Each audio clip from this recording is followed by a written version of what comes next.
Hello students and welcome to the next video.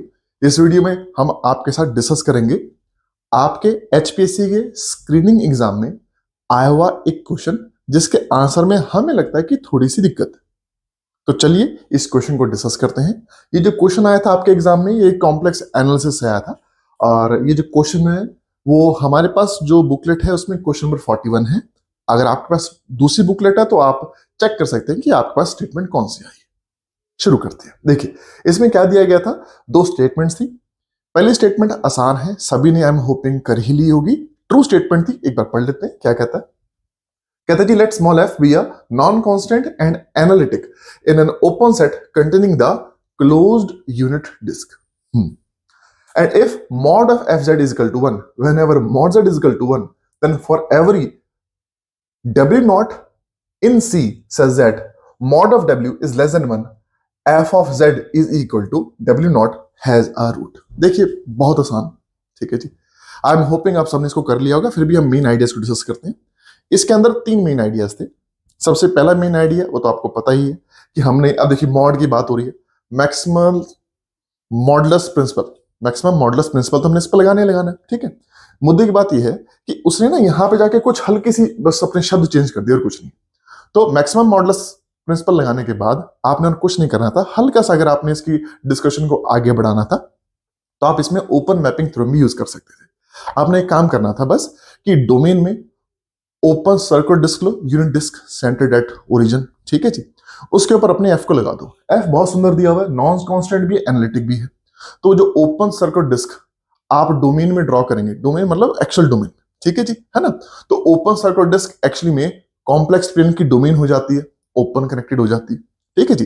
तो F क्योंकि non constant analytic है तो उसकी इमेज भी आपका ओपन निकल के आती है। लेकिन मैक्सिमम मॉडुलस प्रिंसिपल से हमें पता लगता है कि जनाब हमारे पास, देखिए ध्यान से, कि ऑफकोर्स जो बाउंड्री है उसके ऊपर हमारा जो फंक्शन है उसका मॉड अपने मैक्सिमम वैल्यू को अटेन करता है। अब हमें दिया हुआ है कि mod of f z equal to 1 whenever mod z equal to 1। मतलब डोमेन में जब आप अपने उस सर्कल, यूनिट सर्कल की बाउंड्री पे जाएंगे वहीं पे एक्चुअली में आपका जो एफ ऑफ जेड का मॉड है अपनी वन वैल्यू को अटेन कर रहा है, ठीक है जी। अगर आप इसके ऊपर मैक्सिमम मॉडुलस प्रिंसिपल, है ना, maximum modulus principle and open mapping theorem लगाते हैं तो आपको पता लग जाएगा कि यहाँ पे आप डोमेन में अपनी क्लोज सर्कुलर डिस्क ले तो उसकी इमेज भी वही क्लोज सर्कुलर डिस्क निकल के आ रही इन कंडीशंस के अंडर, ठीक है जी। अब बस इतनी बात करके यहां पे जो उसने पूछा हुआ था वो क्या पूछता है कि अब ये जो गिवन फंक्शन है, इस गिवन फंक्शन में अगर मैं कोडोमेन में जाऊं और यहां पे,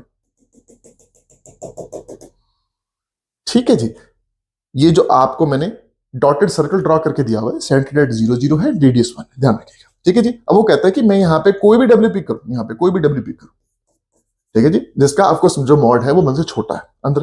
तो कहते हैं जी F of z is equal to डब्ल्यू नॉट, डब्ल्यू नॉट, चलो डब्ल्यू नॉट कह देते हैं, डब्ल्यू नॉट, उसका बस मॉड 1 से छोटा है।